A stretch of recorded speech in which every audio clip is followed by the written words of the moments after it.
అందరికీ నమస్కారం. Welcome to Sai competitive academy YouTube channel. మరి ఎన్నో రోజులుగా వెయిట్ చేస్తున్నటువంటి ఏపీ డీసెట్ 2020 కౌన్సిలింగ్ షెడ్యూల్ అనేటువంటిది రావడం జరిగింది ఈరోజే మనకు. సో ఈ రోజు నుంచి మీరు వెబ్ ఆప్షన్స్ అనేటువంటిది మీరు పెట్టుకోవచ్చు, అంటే కాలేజెస్ అనేటువంటిది. సో దీనికి సంబంధించి ఒకసారి నేను షెడ్యూల్ అంటే మొదలు వివరించి, తర్వాత మెరిట్ లిస్ట్, తర్వాత college list, payment for web options, తర్వాత వెబ్ ఆప్షన్స్ అని ఇలా 4 కొత్త ఆప్షన్స్ ఈరోజు వచ్చాయి ఇప్పుడే మనకు కాసేపటి క్రితమే. సో వీటి గురించి వివరిస్తాను. ఫస్ట్ ఆఫ్ ఆల్ మన కౌన్సిలింగ్ షెడ్యూల్ అనేటువంటిది చూద్దాం. సో ఒకసారి మన కౌన్సిలింగ్ షెడ్యూల్ అనేది డౌన్లోడ్ అవుతుంది. సో అది ప్రెస్ నోట్ అంటే, సో అది డౌన్లోడ్ అవగానే మనం అందులో ఉన్న ఇన్ఫర్మేషన్ ఏంటంటే చూద్దాం. చూడండి, మనకు ఇది డిఏట్ సంబంధించి పత్రికా ప్రకటన అయితే ఒకటి విడుదలైంది కదా. చూడండి, డీసెట్ 2020 కామన్ ఎంట్రన్స్ కౌన్సిలింగ్ అటువంటిది 24వ తేదీ నుంచి 7/12/2020 వరకు జరుగును. అంటే మొత్తం 24 నుంచి 7వ తేదీ ఈ మధ్యలో టోటల్గా కౌన్సిలింగ్ అనేటువంటిది అంటే టోటల్ కంప్లీట్ అవుతుంది. ఆప్షన్స్ పెట్టుకోవడం, కాలేజ్ అలాట్మెంట్, తర్వాత ఈ యొక్క మీకు కౌన్సిలింగ్ అటెండ్ అవ్వడం, సో అలాంటిదంతా కూడా ఈ డేట్లో కంప్లీట్ అవుతుంది. మరి దీనికోసం ఎవరైతే ఉత్తీర్ణులు అయ్యారో వాళ్ళందరూ కూడా 24 నుంచి 29 మొదట ఇది వచ్చేసి 24 నుంచి 29 వరకు మీరు వెబ్ ఆప్షన్స్ పెట్టుకోవచ్చు. ఇక్కడ వెబ్ ఆప్షన్స్ ఉన్నాయి కదా. సో మొదట పేమెంట్ కట్టాలి. పేమెంట్ కట్టిన తర్వాత వెబ్ ఆప్షన్స్ అనేటువంటిది పెట్టుకోవాలి. సో ఇక్కడ వెబ్ ఆప్షన్స్ అనేటువంటిది మీరు పెట్టుకోవాల్సి ఉంటుంది 29వ తేదీ లోపు. ఈరోజు స్టార్ట్ అయింది. 29 లోపల వీలైనంత వరకు ఎంత త్వరగా వీలైతే అంత త్వరగా లాస్ట్ వరకు వెయిట్ చేయకుండా మీరైతే పెట్టుకోండి. తర్వాత 31వ తేదీ 30ను అలాగే 1వ తేదీ డిసెంబర్ 1వ తేదీ సీట్లు కేటాయింపు. అంటే ఇది మన పని కాదు, ఇది గవర్నమెంట్ కేటాయిస్తుంది సీట్లు. అంటే మీరు ఆప్షన్స్ పెట్టుకున్న తర్వాత మీరు పెట్టుకున్న ఆప్షన్స్ బట్టి మీరు ఉన్నటువంటి ఏరియా, మీ ర్యాంకును, మీ తర్వాత మీ కేటగిరీని బట్టి మీకు ఏ కాలేజెస్లో సీట్ ఇవ్వాలనేటువంటిది ఈ గవర్నమెంట్ నిర్ణయించుకుంటుంది. మీరు ఇచ్చినటువంటి ఆప్షన్స్లో దాని ఆధారంగా మీకు సీట్ అనేటువంటిది అలాట్ అవుతుంది ఈ 2 రోజుల్లో. ఇది గవర్నమెంట్ పని చేసుకుంటుంది. తర్వాత 2వ తేదీ ఏదైతే ఉందో డిసెంబర్ 2వ తేదీ, ఆ రోజున మీకు అలాట్మెంట్ ఆర్డర్స్ అని ఇక్కడ ఇంకో ఆప్షన్ యాడ్ అవుతుంది. ఆ రోజున మీకు తెలుస్తుంది, అంటే మీకు ఏ కాలేజీలో సీట్ వచ్చింది అనేటువంటిది ఆ రోజు తెలుస్తుంది. సో అప్పుడు అక్కడ డౌన్లోడ్ చేసుకుంటే అలాట్మెంట్ లెటర్ అనేటువంటిది, అందులో మీకు ఏ కాలేజీలో సీట్ వచ్చింది, మీరు కౌన్సిలింగ్కి ఏ రోజున అటెండ్ అవ్వాలి, ఎక్కడ అటెండ్ అవ్వాలి అనేటువంటిది. కౌన్సిలింగ్ వచ్చేసి మనకు మ్యాక్సిమం అందరికి కూడా మీకు మీ కాలేజ్ ఏ డిస్టిక్లో ఉంటుందో, మీకు వచ్చిన కాలేజ్ మీరున్న డిస్టిక్ కాదు, మీకు వచ్చినటువంటి కాలేజ్ మీ డిస్టిక్లో ఉంటే మీ డిస్టిక్ యొక్క గవర్నమెంట్ డైట్లో ఉంటుంది. ఒకవేళ వేరే డిస్టిక్లో మీకు కూడా కాలేజ్ వచ్చింది అనుకోండి, ఆ డిస్టిక్ సంబంధించిన గవర్నమెంట్ డైట్లో మీరు అటెండ్ అవ్వాల్సి ఉంటుంది కౌన్సిలింగ్కి. సో అది కౌన్సిలింగ్ అటువంటిది ఎక్కడ ఉంటుంది అటువంటిది మీకు అలాట్మెంట్ లెటర్ వచ్చిన తర్వాత కూడా నేను ఒకసారి ఎక్స్ప్లెయిన్ చేస్తాను. ఇక్కడ అక్కడ మీకు అలాట్మెంట్ లెటర్ రాగానే 3 నుంచి 7వ తేదీ మధ్యలో మీకు ఏదో ఒక రోజు ప్రభుత్వ డైట్ కళాశాల ఇచ్చాడు కదా. సో ఏదో ఒక రోజు మీకు ఆ యొక్క అలాట్మెంట్ లెటర్లో ఉంటుంది డేట్. 3వ తేదీ కానీ 4, 5, 6, 7 ఈ తేదీల్లో కొందరికి 3వ తేదీ ఉంటుంది, కొందరికి 4వ తేదీ ఉంటుంది. మీకు ఆ యొక్క అలాట్మెంట్ లెటర్లో ఏ తేదీ ఉంటే ఆ రోజున ప్రభుత్వ డైట్ కళాశాలకు వెళ్ళి మీకు అక్కడ మీ జిల్లాలో ఉన్నటువంటి ప్రభుత్వ డైట్ కళాశాల మీ కాలేజ్ ఏదైతే వచ్చిందో ఆ జిల్లాకు సంబంధించినటువంటి డైట్ కాలేజ్కి వెళ్ళి మీరు కౌన్సిలింగ్ అటెండ్ అవ్వాలి. మరి ఏ డాక్యుమెంట్స్ తీసుకెళ్ళాలి కౌన్సిలింగ్ అనేటువంటిది మీరు అలాట్మెంట్ లెటర్ అనేటువంటి డౌన్లోడ్ చేసుకుంటారు కదా. ఆ అలాట్మెంట్ లెటర్లో క్లియర్గా ఇచ్చుంటారు ఫీజు ఎంత పే చేయాలి, కౌన్సిలింగ్ ఫీజు కూడా ఉంటుంది. సో మామూలుగా ఎస్సీ అంటే రియంబర్స్మెంట్ వచ్చే వాళ్ళు చూసుకుంటే 1500 నుంచి 1600 దాకా ఉంటుంది. అదే రియంబర్స్మెంట్ రాని వాళ్ళు ఎవరైతే విద్యార్థులు ఉంటారో వాళ్ళకు దాదాపుగా 12,000కు పైగా ఫీజు అయితే కట్టాల్సి ఉంటుంది, కౌన్సిలింగ్ రోజే కట్టాలి. సో గతంలో అయితే ఎప్పుడు అలాగే జరిగేది. మరి ఈసారి ఏమైనా చేంజెస్ ఉంటాయటువంటిది అలాట్మెంట్ లెటర్ వస్తేనే అందులో ఉన్న ఇన్ఫర్మేషన్ ఆధారంగా చెప్పగలం. సో అది ఇప్పుడు ఇది ఒక షెడ్యూల్ అండి. సో ఇది అంటే పైన తెలుగులో ఇచ్చినది ఇక్కడ కింద ఇచ్చాడు. ఫస్ట్ ఫేజ్ ఇది, మళ్ళీ సెకండ్ ఫేజ్ కూడా ఉంటుంది. సో 23వ తేదీ నుంచి అంటే ఈ ప్రెస్ నోట్ వదిలారు, నిన్న వదిలారు. ఇది వెబ్ ఆప్షన్స్ వచ్చేసి 24 నుంచి 29 వరకు, అలాట్మెంట్ సీట్స్ వచ్చేసి 30 నుంచి 1వ తేదీ వరకు. ఇది ఈ డేట్స్లో మీకు ఏం పని ఉండదు. 31వ తేదీ మధ్యలో అది గవర్నమెంట్ షెడ్యూల్ అది. మా తర్వాత మీకు వచ్చేటువంటి అలాట్మెంట్ లెటర్ 2వ తేదీ వస్తుంది. మీరు మీ యొక్క కౌన్సిలింగ్ అటువంటిది 3 నుంచి 7వ తేదీ మధ్యలో మీకు అలాట్మెంట్ లెటర్లో ఏ డేట్ ఉంటే ఆ డేట్లో వెళ్ళి అటెండ్ అవుతారు. మీ కాలేజ్ స్టార్ట్ వచ్చేసి 31/12/2020 అంటే డిసెంబర్ 31 అంటే 2020 చివరి రోజున మీకు ఆ రోజు కాలేజ్ స్టార్ట్ అవుతుంది. ఆ రోజు మీరు కాలేజ్ అటెండ్ అవ్వాల్సి ఉంటుంది. సో ఇది ప్రెస్ నోట్ సంబంధించినటువంటిది కౌన్సిలింగ్ షెడ్యూల్. సో ఇప్పుడు డౌన్లోడ్ ర్యాంక్, ఇక్కడ మెరిట్ లిస్ట్ అని ఉంటుంది. ఈ మెరిట్ లిస్ట్ క్లిక్ చేయగానే ఇక్కడ మీకు వెబ్సైట్, అఫీషియల్ వెబ్సైట్ లింక్ కింద ఇస్తాను నేను, లేదంటే apdecet.apcfss.in అని మీరు వెబ్సైట్లో అంటే నెట్లో సెర్చ్ చేసా కూడా గూగుల్ క్రోమ్ ఏదో ఒక బ్రౌజర్లో మీకు ఈ విధంగా ఓపెన్ అవుతుంది. ఇక్కడ ఈ విధంగా ఉన్నటువంటి ఆప్షన్స్ అన్నీ మీకు కనిపిస్తాయి. మీరు మొబైల్ అయినా చెక్ చేసుకోవచ్చు, మొబైల్ అయినా కూడా వెబ్ ఆప్షన్స్ పెట్టుకోవచ్చు. మరి మీరు ఇంటర్నెట్ సెంటర్కి వెళ్ళాల్సిన అవసరం లేకుండా అది ఎలా అటువంటిది కూడా నేను చెప్తాను. సో మొదట ఈ మెరిట్ లిస్ట్ వచ్చింది కదా, ఈ మెరిట్ లిస్ట్లో మీరు దేనికి రాశారు ఎగ్జామ్, మీరు తెలుగు మీడియం రాసారా, ఇంగ్లీష్ మీడియంలో రాసారా, తర్వాత ఉర్దూలో రాసారా, తమిళ మీడియంలో రాసారా, తర్వాత ఏ సబ్జెక్ట్కి మీరు ఎగ్జామ్ రాశారు అటువంటిది ఇక్కడ చెక్ చేసుకొని, ఫర్ ఎగ్జాంపుల్గా నేను మ్యాథమెటిక్స్ అంటే తెలుగు మీడియంలో మ్యాథమెటిక్స్ ఎగ్జామ్ రాశాను అనుకోండి. సో మీకు తెలిసి ఉండదు మీరు ఏ ఎగ్జామ్ రాశారు మీ యొక్క అప్లికేషన్లో. సో అందులో చూసుకుంటే ఇక్కడ మీకు మొత్తం స్టేట్ వైడ్ క్వాలిఫై లిస్ట్ అంతా వస్తుంది. మొత్తం 50 పేజీలు ఉంది. అంటే 988 మంది మీకు ఇక్కడ క్వాలిఫై అయ్యారు. మొత్తం మ్యాథ్స్ స్టేట్ వైడ్గా కూడా 988. ఒక్కొక్క కాలేజీలో మనకు 100 సీట్లు ఉంటే 25 అంటే 20 అలా మేనేజ్మెంట్ కోటాలో మ్యాథమెటిక్స్ అలా ఉంటాయి. సో ఆ సీట్ల గురించి పక్కన పెడితే మీకు మ్యాథమెటిక్స్లో ఇంతమంది క్వాలిఫై అయ్యారు. సో ఇక్కడ వచ్చేసి స్టేట్ వైడ్ ఇక్కడ వచ్చేసి మీ హాల్ టికెట్ నెంబర్ ఉంటుంది, మీ యొక్క ఫాదర్ నేమ్ ఉంటుంది, తర్వాత మీ నేమ్ ఉంటుంది, తర్వాత మీ జెండర్, తర్వాత మీ కేటగిరీ ఏంటి, పిహెచ్ పర్సనా లేదా తర్వాత ఏమన్నా ఎన్సీసీ డిఫెన్స్ ఏమన్నా ఉన్నాయి సర్టిఫికేట్స్, తర్వాత ఏమైనా స్పోర్ట్స్ కోటానా, లేదంటే తర్వాత మీరు ఏ రీజన్ అంటే Andhra university reason, SVU reason అటువంటిది ఉంటుంది. ఎస్వీయూ లేదా ఆంధ్ర మీరు అప్లికేషన్లో పెట్టుకున్నప్పుడే మీకు తెలిసి ఉంటుంది. సో మనకి చూసుకుంటే ఎస్వీయూ రీజన్ మీన్స్ ఇక్కడ మీకు రాయలసీమ జిల్లాలు, మిగిలిన జిల్లాల్లో ఆంధ్ర యూనివర్సిటీ రీజన్లో వస్తాయి.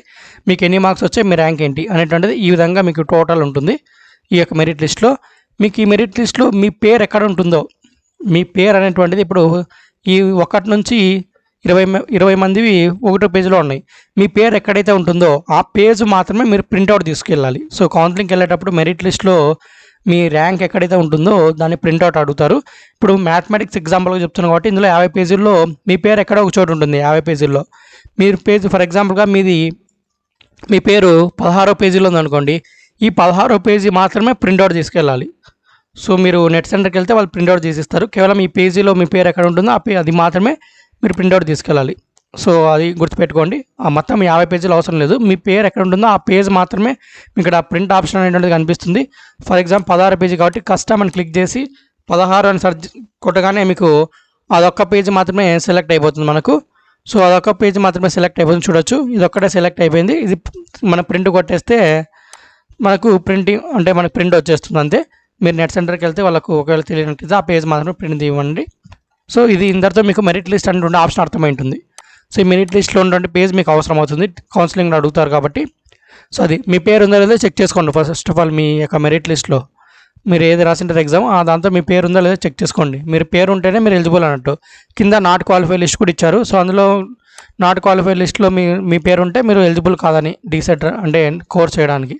సో ఇక్కడ చూసుకుంటే మ్యాథమెటిక్స్లో 58 మంది క్వాలిఫై అవ్వలేదు, అంటే వాళ్ళకు అర్హత మార్కులు అనేటువంటిది తక్కువ వచ్చాయి.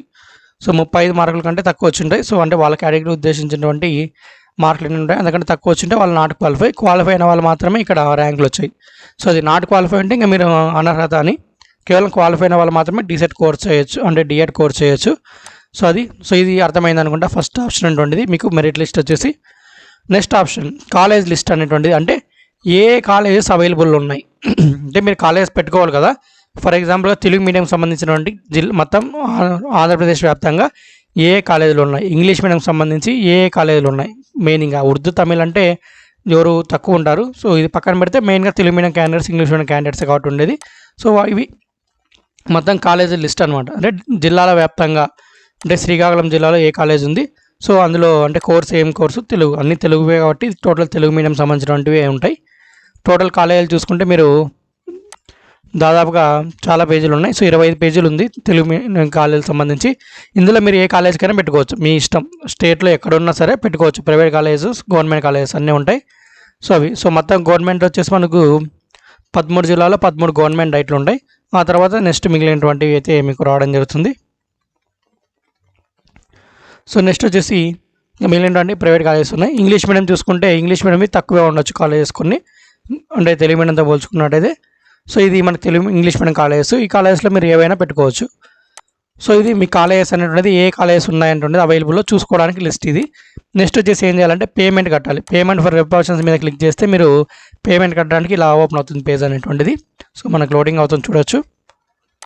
సో మీరు ఇక్కడ పేమెంట్ పేజ్లో వచ్చేసి మీకు 60 రూపీస్ యాక్చువల్గా ముందు ఉండేది, ఇప్పుడు ఏమన్నా పెంచారో లేదో తెలియదు. అంటే మొదట మీరు వెబ్ ఆప్షన్స్ పెట్టుకోవడానికి మొదట పేమెంట్ చేయాలి. మీ డీటెయిల్స్ ఇచ్చేసి మీ హాల్ టికెట్ నెంబర్ చూడండి 60 రూపాయలు ఉంది, ఇప్పుడు కూడా పెరగలేదేమో అమౌంట్. గతంలో ఉన్న 60 సంవత్సరాల నుంచి 60 రూపాయలు ఉంది. మీ హాల్ టికెట్ నెంబర్, మీ డీసెట్ హాల్ టికెట్ ఏదైతే ఉంటుందో ఆ యొక్క హాల్ టికెట్ నెంబరు, మీ యొక్క నేమ్, పూర్తి నేమ్ టోటల్ విత్ సర్నేమ్తో సహా మీరు అప్లికేషన్ ఎలా ఫిలప్ చేశారో ఆ నేమ్, తర్వాత మీ యొక్క డేట్ ఆఫ్ బర్త్, తర్వాత మీ యొక్క మొబైల్ నెంబర్ ఏదైతే మీరు గతంలో ఇచ్చుంటారో మొబైల్ నెంబర్ అంటుండేది ఆ మొబైల్ నెంబరు ఇవ్వండి. సో ఒకవేళ ఆ మొబైల్ నెంబర్ ఏమన్నా పోయినట్టున్నట్టయితే వేరేది ఏమైనా చూడండి. అంటే ఒకవేళ గతంలో ఇచ్చిన మొబైల్ నెంబర్ ఏమైనా పోయింటే ప్రెజెంట్ పనిచేసేది ఇవ్వండి ఇక్కడ. తర్వాత వెరిఫికేషన్ కోడ్ ఇక్కడ ఏదైతే కనిపిస్తుంది ఇమేజ్లో ఇప్పుడు పీవైకే అని ఉంది. తర్వాత నెక్స్ట్ మీరు ఓపెన్ చేసినప్పుడు వేరేది మారచ్చు. ఇక్కడ ఏది ఉంటే అది ఎంటర్ చేయాలి. ₹60 ఫిక్స్ అయి ఉంటుంది. ఇంకా ప్రొసీడ్ మీద క్లిక్ చేసేస్తే మీరు పేజ్కి వెళ్ళిపోతారు. పేమెంట్ కట్టేయచ్చు అంతే. సో ఇక్కడ నేను డీటెయిల్స్ ఫిల్అప్ చేయలేదు కాబట్టి వెళ్ళట్లేదు. సో నా దగ్గర ఏ క్యాండిడేట్ డీటెయిల్స్ లేవు కాబట్టి. సో ఇక్కడ ప్రొసీడ్ వెళ్ళినట్టయితే మీరు ఫీజు ₹60 కట్టేస్తే మీకు రిసిప్ట్ వస్తుంది ఒకటి. అందులో జనరల్ నెంబర్ అని ఒకటి వస్తుంది మీకు ఫీజు పేమెంట్ చేసిన తర్వాత. అప్పుడు ఏం చేయాలంటే ఫీజు పేమెంట్ అయిపోయిన తర్వాత వెబ్ ఆప్షన్స్ దగ్గరికి రావాలి. వెబ్ ఆప్షన్స్ దగ్గరికి వస్తే ఈ విధంగా మీకు ఓపెన్ అవుతుంది. ఇక్కడ మీకు జనరల్ నెంబర్ అనేటువంటిది మీరు పేమెంట్ కట్టిన తర్వాత రావడం జరుగుతుంది. గుర్తుపెట్టుకోవాలి. పేమెంట్ కట్టిన తర్వాత జనరల్ నెంబర్ అనేటువంటిది ఒకటి వస్తుంది. ఆ జనరల్ నెంబరు తర్వాత మీకు డేట్ ఆఫ్ పేమెంట్ మీరు ఏ రోజు ఫీజు కట్టారు. మనకు కౌన్సిలింగ్ షెడ్యూల్ చూసుకున్నట్టయితే 24వ తేదీ నుంచి 29వ తేదీ వరకు ఉంది. కాబట్టి ఈ రోజుల్లో ఎప్పుడైనా సరే మీరు ఫీజు కట్టి వెబ్ ఆప్షన్స్ పెట్టుకోవచ్చు. కాబట్టి మీరు ఒకవేళ ఈ రోజు చేస్తే 24వ తేదీ పెట్టుకోవాలి. ఒకవేళ రేపు ఫీజు కడితే 25వ తేదీ. సో అలా మీరు ఏ రోజు ఫీజు కడితే ఆ రోజు ఫీజు పేమెంట్ డేట్ వేసుకోవాలి. తర్వాత మీకు జనరల్ నెంబర్ ఒకటి వస్తుంది. ఆ జనరల్ నెంబర్ అనేటువంటిది ఇక్కడ చూసుకోవాలి. మీరు పేమెంట్ కట్టేటప్పుడు జనరల్ నెంబర్ అనేటువంటిది ప్రింట్ తీసుకోవడం మర్చిపోకండి. సో మనకి రిసిప్ట్ అంటే ప్రింట్ తీసుకోండి. లేదంటే వీలైనంత వరకు దాన్ని స్క్రీన్ షాట్ కానీ మొబైల్లో కడితే లేదంటే ఇమేజ్ రూపంలో కానీ చూడండి. మీకు మెసేజ్ కూడా వస్తుంది జనరల్ నెంబరు. ఒకవేళ మెసేజ్ రాకుండా కూడా మీరు ఆ జనరల్ నెంబర్ అనేటువంటిది కంపల్సరీగా ఉండాలి మనకు. ఆ జనరల్ నెంబర్ ఉంటేనే మీరు ఆప్షన్స్ పెట్టుకోవడానికి అవుతుంది. సో మీరు ఫీజు పే చేసిన తర్వాత సక్సెస్ అయిన తర్వాత జనరల్ నెంబర్ వస్తుంది, వెంటనే వస్తుంది. సో అది తర్వాత మీ యొక్క hall ticket number, me date of birth ఈ రెండు కూడా ఇచ్చినట్టయితే సో ఇవి రెండు అంటే general number, date of payment, hall ticket number, date of birth ఇవి 4 కూడా ఇచ్చేసి గెట్ ఓటీపీ మీద క్లిక్ చేస్తే మీరు ఇక్కడ ఫీజు కట్టేటప్పుడు ఏదైతే మొబైల్ నెంబర్ ఇచ్చి ఉంటారో ఇక్కడ సో ఆ మొబైల్ నెంబర్కి ఓటీపీ రావడం జరుగుతుంది. సో ఆ వచ్చినటువంటి ఓటీపీని ఇక్కడ ఒక ఆప్షన్ వస్తుంది నెక్స్ట్ ఆఫ్ ఆల్. ఇక్కడ ఆ ఓటీపీని ఎంటర్ చేస్తే మీకు ఓపెన్ అవుతుంది. అంటే వెబ్ ఆప్షన్స్ పెట్టుకోవడానికి ఓపెన్ అవుతుంది. ఇక్కడ advice to submit more options అనేటువంటిది ఎందుకు ఇచ్చారంటే దయచేసి మీరు కాలేజ్ పెట్టుకున్నప్పుడు మీరు మీ ర్యాంకుని బట్టి కానీ మీరు అంటే వీలైనంత వరకు ప్రిఫరెన్స్ ప్రకారం అంటే ఎక్కువ కాలేజీలో పెట్టుకోండి. కేవలం ఒకే కాలేజీ పెట్టుకున్నారు అనుకోండి మీకు రాకపోవచ్చు మళ్ళీ. కాబట్టి వీలైనంత వరకు ఎక్కువగా 10 లేదా 20 కాలేజీలు దగ్గర పెట్టుకోండి మీకు వచ్చినటువంటి ర్యాంకుని బట్టి. అంటే ఫస్ట్ ప్రిఫరెన్స్ నుంచి 20 ప్రిఫరెన్స్ అంటే ఫస్ట్ ఏ కాలేజ్ వెళ్ళాలి, నెక్స్ట్ అది ఒకవేళ అది రాకుంటే ఏ కాలేజ్ అంటున్నది మీరు నిర్ణయించుకొని మీకు ఎన్నైనా పెట్టుకోండి. అంటే మీ ఇష్టం, అది ఒక కాలేజ్ అయినా పెట్టుకోవచ్చు, మొత్తం ఉన్నటువంటి మొత్తం జిల్లాలో అన్ని కాలేజీలైనా పెట్టుకోవచ్చు, అది మీ ఇష్టము. ఎందుకంటే మళ్ళీ ఒకటే పెట్టుకున్నాను అనుకోండి సీట్ రాకుంటే కష్టం. కాబట్టి ఎక్కువ కాలేజీ పెట్టుకుంటే ఏదో కాలేజీలో సీట్ అనేటువంటిది మనకు వస్తుంది. సో అదొక అడ్వైజ్ ఎక్కువ పెట్టుకోవడానికి ఇస్తున్నారు. సో ప్రెజెంట్ నా దగ్గర ఏ క్యాండిడేట్ డీటెయిల్స్ కానీ ఏ ఫీజు పేమెంట్ కానీ లేదు కాబట్టి నేను ఇక్కడ ఏం చేయట్లేదు. తర్వాత అంటే కాలేజ్ ఎలా పెట్టుకోవాలంటున్నది చెప్పడానికి. సో ఎవరైనా క్యాండిడేట్ మమ్మల్ని వీడియో కింద డిస్క్రిప్షన్లో నేనైతే వాట్సాప్ నెంబర్ ఇచ్చింటాను. సో ఆ నెంబర్కి వచ్చేసి మీరు మెసేజ్ చేయండి, ఫోన్ చేయకండి. మెసేజ్ చేస్తే ఒకవేళ మీకు ఏమన్నా మీది చూపించాలనుకుంటే అంటే మీది నేను అప్లై చేయాలనుకుంటే ఇలా వీడియో రూపంలో ఎవరికైనా డెమో చేయాలి, అందరికీ యూజ్ అవుతుంది, మా డీటెయిల్స్ యూజ్ చేయండి అని ఎవరైనా కూడా మనకు పర్మిషన్ ఇచ్చినట్టయితే సో అందరికీ యూజ్ అయ్యే విధంగా నేను వీడియో అయితే చేయడం జరుగుతుంది. సో మీ డీటెయిల్స్ ఇచ్చినా పర్లేదు అనుకుంటే అంటే మీకేం మీ date of birth already number వస్తుంది, మీకేం ఎటువంటి ప్రాబ్లం ఉండదు. ఎందుకంటే ఏ క్యాండిడేట్ అయినా కూడా మీకు హెల్ప్ చేయాలనుకుంటే, ఎందుకంటే ఒకసారి నేను చూపించాను అనుకుంటేమో అందరికీ యూజ్ అవుతుంది. మ్యాక్సిమం మీకు యూట్యూబ్లో ఏ ఛానల్లో కూడా డీసెట్ సంబంధించి వీడియోస్ అయితే లేవనుకుంటా, మ్యాక్సిమం మన ఛానల్లో మాత్రమే ఉన్నాయి. కాబట్టి చాలామంది విద్యార్థులు అయితే చాలా వరకు ఇప్పటికే చాలా వరకు కాల్ చేశారు, మెసేజ్ చేశారు నాకు. సో ఈ రోజు నుంచి కౌన్సిలింగ్ అనేటువంటి ఉద్దేశంతో సో మీకు ఆ డెమో కూడా కావాలనుకుంటే మీ డీటెయిల్స్ నాకు ఇచ్చినట్టయితే మీ తరపున నేనే కాలేజ్ అనేటువంటిది ఎలా పెట్టుకోవాలనేటువంటిది ఒక డెమో రూపంలో చూపిస్తాను. మీ డీటెయిల్స్ అని ఉపయోగించి ఫీజు పేమెంట్ కూడా ఎలా కట్టాలి ఎలా అనేటువంటిది కూడా. సో ఇది టోటల్ ఇన్ఫర్మేషన్. సో మీకైతే ఒక డౌట్ వచ్చి ఉంటుంది, మెరిట్ లిస్ట్ గురించి చెప్పాను, తర్వాత కాలేజ్ లిస్టులు అనేటువంటిది ఏ కాలేజ్ ఉన్నాయో చేసుకోవాలని చెప్పాను, తర్వాత పేమెంట్ ఎలా కట్టాలని చెప్పాను, తర్వాత వెబ్ ఆప్షన్స్ ఎలా పెట్టుకోవాలని చెప్పాను. సో గెట్ ఓటీపీ తర్వాత మీకు కాలేజ్ లిస్ట్ ఓపెన్ అవుతుంది, అందులో మీరు సెలెక్ట్ చేసుకోవాలంతే కాలేజెస్ అనేటువంటిది. సో అదనమాట. ఇంకా కౌన్సిలింగ్ షెడ్యూల్ చెప్పాను, ఏ రోజుల్లో అలాట్మెంట్ ఎప్పుడు వస్తుంది, సో మీకు ఎలా ఫర్దర్ ఎలా ఉంటుంది అనేటువంటిది చాలామంది నాకు మెసేజ్ చేశారు. చూడండి ఇప్పుడు నెక్స్ట్ ప్రెజర్ ఏంటంటే మీరు ఈ రోజు నుంచి 29వ తేదీ వరకు వెబ్ ఆప్షన్స్ పెట్టేసుకోవాలి, ఫీజు కట్టాలి, వెబ్ ఆప్షన్స్ పెట్టుకోవాలి, అలాట్మెంట్ లెటర్ ఆర్డర్ అనేటువంటిది వస్తుంది. ఆ అలాట్మెంట్ ఆర్డర్లో మీకు ఏ కాలేజ్ సీట్ వచ్చింది, ఏ రోజు కౌన్సిలింగ్ అటెండ్ అవ్వాలి, ఏ సర్టిఫికేట్ తీసుకెళ్ళాలని ఉంటుంది. సో దాని ప్రకారం ఫీజు ఎంత కట్టాలని ఉంటుంది అలాట్మెంట్ ఆర్డర్లోనే. దాని ప్రకారం మీరు ఆ యొక్క కౌన్సిలింగ్ అటెండ్ అయినట్టయితే మీకు కౌన్సిలింగ్ దగ్గర ఒక రిసిప్ట్ ఇస్తారు. సో దాన్ని తీసుకొని మీరు మీ కాలేజీలో జాయిన్ అయిపోవచ్చు. సో ఎప్పుడంటే మీకు ఫస్ట్ ఇన్స్ట్రక్షన్ డే వచ్చేసి 31వ తేదీ డిసెంబర్ మీకు కాలేజ్ స్టార్ట్ అవుతుంది. ఇంకా ఆల్మోస్ట్ 2021లో మీకు కాలేజ్ స్టార్ట్ అనుకోండి. సో అదనమాట. సో ఇది డీసెట్ సంబంధించి. సో మీకు చాలా క్లారిటీగా ఇంత లెంత్ వీడియో కూడా చేశాను. తప్పకుండా వీడియో నచ్చితే లైక్ చేయండి, షేర్ చేయండి. ఇంతవరకు మీరు మన ఛానల్ కూడా సబ్స్క్రైబ్ చేసుకోండి. వెంటనే అయితే సబ్స్క్రైబ్ చేసుకోవడం అయితే మర్చిపోకండి. ఇలాంటి మరిన్ని వీడియోస్తో మళ్ళీ కలుద్దాం. అంతవరకు సెలవండి. సో ఎవరన్నా మీకు డెమో మీ డీటెయిల్స్ యూజ్ చేసి డెమో చేయండి, అందరికి యూజ్ అవుతుంది అనుకుంటే కింద ఉన్నటువంటి నెంబర్కి అయితే మీరు వాట్సాప్ ద్వారా మెసేజ్ చేయండి. Okay, thank you. నెక్స్ట్ వీడియోలో కలుద్దాం. అంతవరకు సెలవు. జై హింద్.